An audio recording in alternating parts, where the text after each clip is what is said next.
Second में क्या होता है कि हमने इसमें से कोई धारा का प्रवाह कराया, करंट का फ्लो कराया, ठीक। तो जब ये 0 सेकंड था, यहाँ पे क्या होगा, 0 होगा।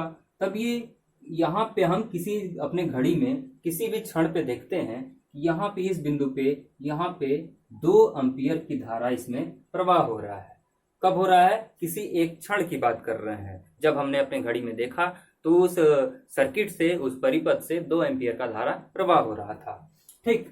तो अगले सेकंड में हम जब देखते हैं तो ये धारा 2 ही एम्पियर है, इसके बाद तीसरे सेकंड में भी 2 एम्पियर है, चौथे सेकंड में भी 2 एम्पियर, और ऐसे देखते गए। और जब भी हम देखते हैं हर समय के बदलाव में धारा का मान समान है, धारा का मान बदल ही नहीं रहा है।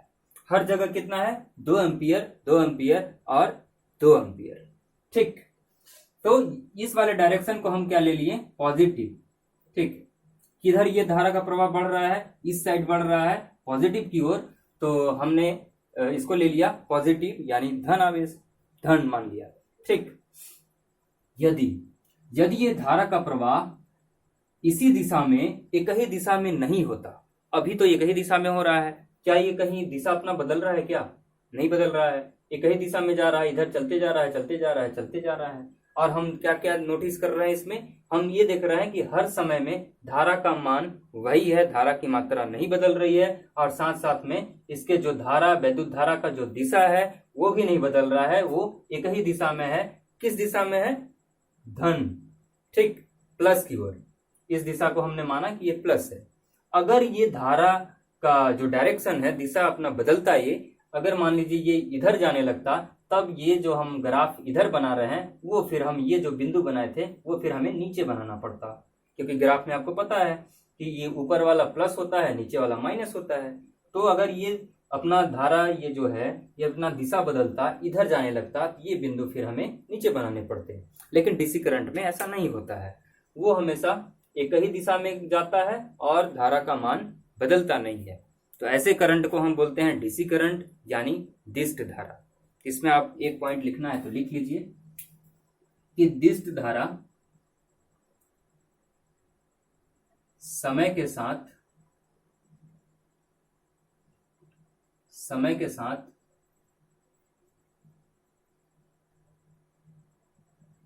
धारा, दिष्ट धारा में समय के साथ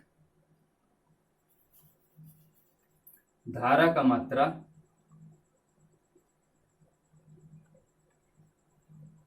नहीं बदलता है।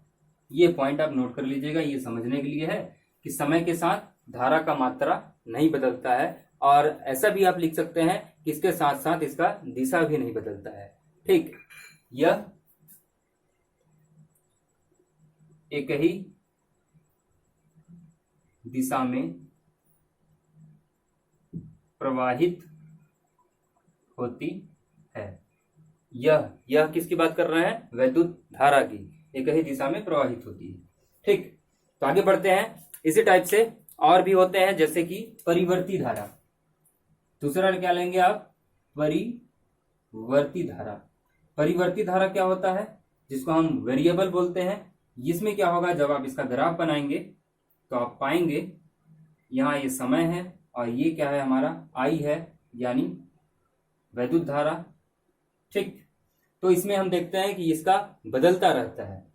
ये दिशा नहीं बदलेगा, दिशा एक ही दिशा रहेगा, ठीक, ऊपर की ओर ही, मतलब एक दिशा में जा रहा है, ठीक। लेकिन जो विद्युत धारा का मान रहता है वो जैसे कभी 5 एम्पियर, कभी 8 एम्पियर, कभी घट गया, कभी बढ़ गया, ठीक। तो ये वेरिएबल यानी बदलता रहेगा, इसका ग्राफ ऐसा बनेगा। तो ऐसा विद्युत धारा का प्रवाह जिसमें कि धारा का मात्रा बदलता रहे और दिशा नियत रहे, कांस्टेंट रहे, तो ऐसे धारा को हम क्या बोलेंगे, परिवर्ती धारा। इसमें धारा की मात्रा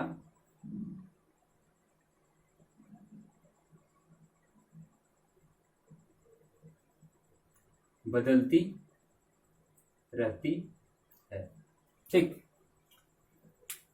अगला लेते हैं। अगला होता है एक तात्क्षणिक तात क्षणिक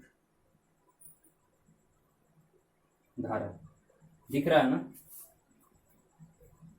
ठीक है। तात्क्षणिक धारा, तात्क्षणिक ऐसे ही लिखेंगे ना? तात, अच्छा छ बनाया ही नहीं, था बनाया। तात्क्षणिक धारा, तो इसको नाम से ही आपको पता चल रहा है कि किस प्रकार की धारा होगी। तात्क्षणिक यानी केवल क्षण मात्र के लिए, मतलब एक क्षण में जितनी धारा प्रवाह हुई उसी को हम बोलेंगे तात्क्षणिक धारा। ठीक, तात्क्षणिक का मतलब क्षण, मोमेंट, एक मोमेंट की हम बात कर रहे हैं। एक छोटे से समय के लिए, छोटे से अंतराल में जितने धारा फ्लो हुआ, प्रवाह हुआ, उसी को बोलते हैं हम तात्क्षणिक धारा। ये तो बात सही हो गई कि मान लीजिए कि जो एक क्षण के रूप में धारा प्रवाह होती है उसको हम बोल देंगे तात्क्षणिक धारा। लेकिन आपको ये समझना है कि इसका यूज कहाँ होता है, उपयोग कहाँ होता है। तो इसका उपयोग डियर स्टूडेंट्स हम कहाँ करते हैं? आवेशित और अनावेशित में। जब हम किसी भी पदार्थ को या किसी भी वस्तु को आवेशित करते हैं या फिर अनावेशित करते हैं, तो आवेशित और अनावेशित करने में मात्र क्षण का समय लगता है। एक क्षण का समय लगता है किसी भी चीज को आवेशित करने में और किसी भी चीज को अनावेशित यानी डिस्चार्ज करने में, चार्ज करने में और डिस्चार्ज करने में, राइट। और इसका एक उदाहरण है क्या? कैपेसिटर। कैपेसिटर यानी संधारित्र। संधारित्र में हम लोग देखे थे कि जब हम संधारित्र के दो तार को हम जोड़ते हैं बैटरी के साथ, तो जैसे ही हम बैटरी को संधारित्र को बैटरी के साथ जोड़ते हैं, वो बैटरी संधारित्र को तुरंत चार्ज कर देता है और उसको चार्ज करने में मात्र एक क्षण का समय लगता है। ठीक, अब जब आप जो कैपेसिटर है हमारा संधारित्र है, उसके दोनों तारों को, टर्मिनल्स को आप जब टच कराएंगे तो जैसे ही आप टच कराते हैं वो हमारा जो संधारित्र है पूरा उसमें से स्पार्क क्रिएट होता है और वो डिस्चार्ज हो जाता है। तो इसको डिस्चार्ज होने में कितना समय लगा? मात्र एक क्षण का लगा। तो ऐसा धारा जो क्षणिक रूप में हो तो उसको हम बोलते हैं तात्क्षणिक धारा। ठीक, अब जो हमारा आखिरी और अगला प्रकार का धारा है वो है एसी करंट। ठीक, ये तो आप सभी जानते हैं एसी करंट क्या होता है। एसी करंट की वजह से ही हम टीवी चला पा रहे हैं, ये मोबाइल जो हमारा चल रहा है। ठीक, चार्ज अभी जो बिजली जल रही है एसी करंट से ही जल रही है। तो एक चौथा प्रकार का क्या है? AC current. एसी करंट को आप हिंदी में बोलते हैं प्रत्यावर्ती धारा। ठीक, ये बोलते हैं प्रत्यावर्ती धारा।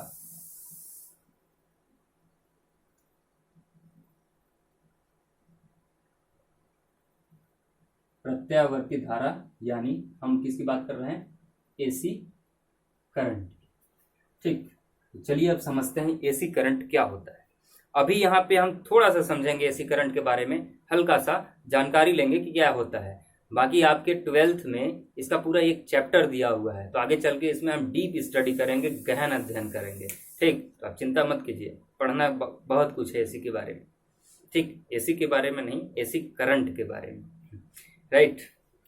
तो देखिए एसी करंट में क्या होता है डियर स्टूडेंट्स कि कोई चालक है, उसमें से हम जब धारा का प्रवाह कराते हैं तो हम ये पाते हैं कि जो धारा की मात्रा है वो निश्चित नहीं होती। कभी किसी सेकंड में वो बढ़ रहा है और हम जब अगले सेकंड में देखते हैं तो वो धारा का मान घटते चला जाता है। ठीक, जैसे कि ये मान लीजिए हमारा कोई चालक है, कंडक्टर है, इसमें से हम वैद्युत धारा का फ्लो करा रहे हैं। 0 सेकंड हम 1 सेकंड में देखते हैं तो यहाँ पे धारा का मान 0 है। अगले सेकंड में जब हम देखते हैं तो धारा का मान यहाँ पे 1 कूलम प्रति सेकंड हो गया। 1 कूलम प्रति सेकंड यानी 1 इलेक्ट्रॉन जा रहा है। ठीक, अगले सेकंड में हम देखते हैं तो 2 इलेक्ट्रॉन प्रति सेकंड जाने लगे। फिर अगले में हम जब देखते हैं तो 3 इलेक्ट्रॉन प्रति सेकंड जाने लगे और फिर अगले ऐसे देखते हैं तो आगे चल के वो 5 इलेक्ट्रॉन प्रति सेकंड जा रहा है। तो मतलब 0 था, फिर 1 हुआ, 2 हुआ, 3 हुआ और 5 हो गया। ठीक, एक तो ये चीज हुआ। अब फिर इसमें होता क्या है कि जो धारा इसमें से गया था ना, वही धारा फिर इधर से ऐसे वापस लौटता है। वापस कैसे लौटेगा? 5 होगा, 5 इलेक्ट्रॉन प्रति सेकंड, फिर 3 इलेक्ट्रॉन प्रति सेकंड, फिर 2 इलेक्ट्रॉन, फिर 1 इलेक्ट्रॉन प्रति सेकंड, और लास्ट में हमें क्या मिलेगा, 0 इलेक्ट्रॉन प्रति सेकंड। तो इसमें हम एक चीज देख पाते हैं, एसी करंट में क्या होता है कि ये जो धारा का फ्लो हो रहा है, इधर से ऐसे गया और फिर इधर से ये उल्टे डायरेक्शन में वापस लौट आता है। ठीक, 0 से 5 गया, 5 से 0, 0 से 5, 5 से 0, ये प्रोसेस लगातार इसमें चलती रहती है। किसमें, एसी करंट में, प्रत्यावर्ती धारा में।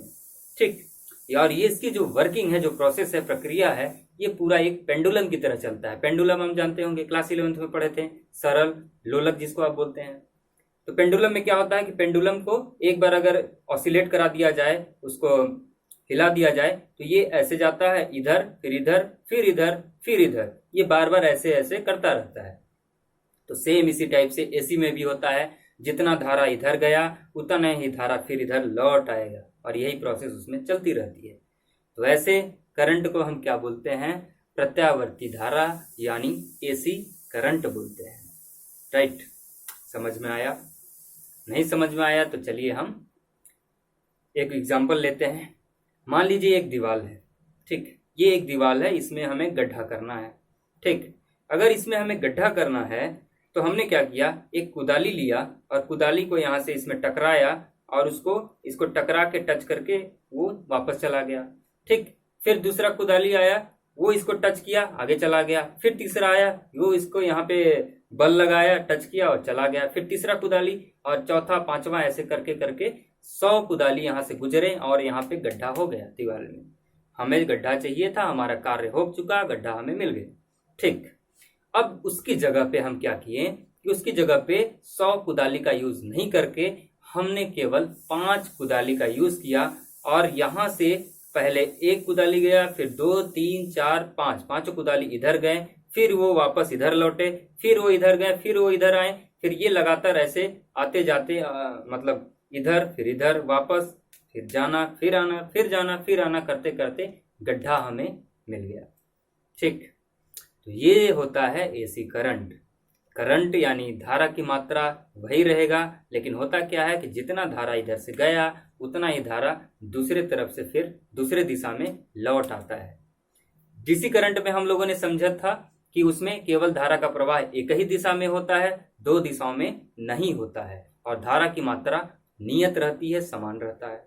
एसी करंट में क्या देखते हैं हम कि इसमें जो धारा का प्रवाह होता है वो 2 दिशाओं में होता है, इधर से गया फिर विपरीत दिशा में लौट आता है। ठीक, तो दोनों के काम तो लगभग वही हैं। डीसी से हम बल्ब जला सकते हैं, टीवी चला सकते हैं, एसी से भी चला सकते हैं। तो डीसी एसी का काम लगभग वही है, कुछ इनमें डिफरेंस है, वो हम पढ़ लेंगे आगे चल के। ठीक, तो अब इसका अगर हम डायग्राम बनाएं, ग्राफ बनाएं एसी करंट का, ये किस प्रकार बनता है, तो देखिए ये हमारा एक ग्राफ है। इधर से ये आई क्या है, धारा का प्रवाह है, और इधर हमारा क्या है, ये थोड़ा सा इसको बड़ा कर लेते हैं, काम लगेगा, ये टी यानी समय। ठीक, और यहाँ पे 0। पहले धारा का प्रवाह जब शुरुआत नहीं था तो वहां पे क्या था, 0 इलेक्ट्रॉन का फ्लो था। फिर हम देखते हैं कितना हुआ, 1 इलेक्ट्रॉन, फिर 2 इलेक्ट्रॉन, फिर 3 इलेक्ट्रॉन, और यहां तक जाने के बाद वो फिर क्या होता है, घटने लगता है। फिर यहाँ पे ये कैसे गया, 5 इलेक्ट्रॉन, और ये फिर लास्ट में 6 इलेक्ट्रॉन हुआ, और लास्ट में ये 6 पे जाके कहाँ पे चला गया, 0 पे पहुंच गया। ठीक, तो ये है, जब हम इसको मिलाएंगे तो ये कैसा बनेगा, ऐसा बनेगा। ठीक, ये तो हो गया ऊपर वाला। इसकी दिशा कैसी है, पॉजिटिव है, पॉजिटिव है ना, एक दिशा में है अभी। 0, 1, 2, 3, और फिर घटने लगा 4, 5, और लास्ट में फिर क्या मिला हमें, 0। और ये था एक दिशा में, जब ये वापस विपरीत दिशा में लौटेगा तो फिर से ये बनाएगा क्या, 0 से 1, 2, 3, 4, 5, 6, ये वापस फिर से 0। ये इसका ग्राफ मिलाएंगे तो कैसा बनेगा, ऐसा। ये किस डायरेक्शन में है, माइनस। तो इस प्रकार से हम बोल सकते हैं कि एसी करंट में जो भी धारा का प्रवाह होता है वो 2 दिशाओं में होता है, तो इसीलिए हम उसको बोलते हैं प्रत्यावर्ती धारा। ठीक, समझ में आया? समझ में नहीं आया तो कोई बात नहीं, हम इसका पूरा एक चैप्टर पढ़ेंगे तो वहां पे और अच्छे से पढ़ेंगे प्रत्यावर्ती धारा को। ठीक, तो आगे बढ़ते हैं। अब ये थे धारा के प्रकार। चलिए, यहां तक हम लोगों ने समझ लिया। अब आगे समझते हैं। अब अगला क्या है कि देखिए, जब भी हम कहेंगे ऐसा कि आवेश गति कर रहा है, कल से हम क्लास में बार बार किसकी चर्चा कर रहे थे कि आवेश गति कर रहा है, आवेश गति कर रहा है, तो उसको हम बोलते हैं विद्युत धारा। तो जब भी हम डियर स्टूडेंट्स कहते हैं कि आवेश गति कर रहा है, तो इसका मतलब होता है कि आवेश के कण मूव कर रहे हैं, आवेश के कण गति कर रहे हैं, उसके पार्टिकल्स जो हैं आवेश के, वो गति कर रहे हैं। तो जब भी किसी चालक से धारा का प्रवाह होता है तो उसके लिए जरूरी है कि उसके पार्टिकल्स मूव हों।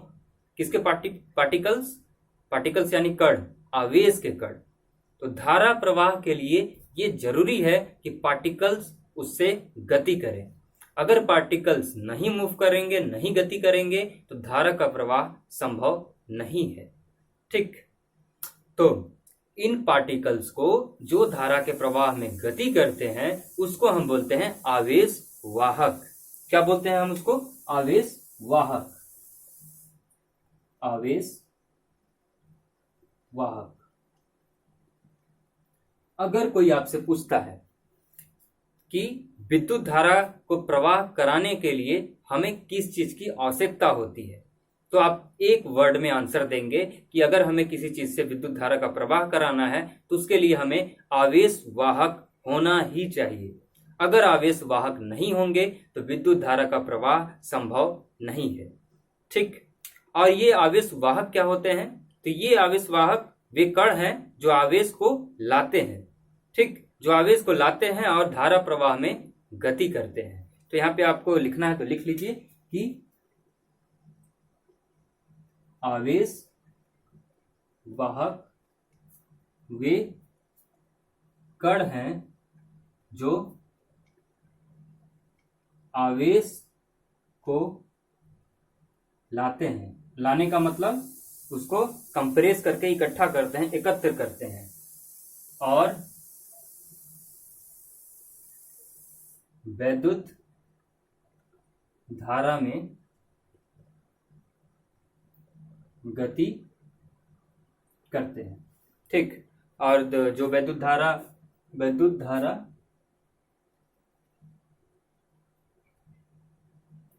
प्रवाह लिख लीजिएगा यहाँ पे।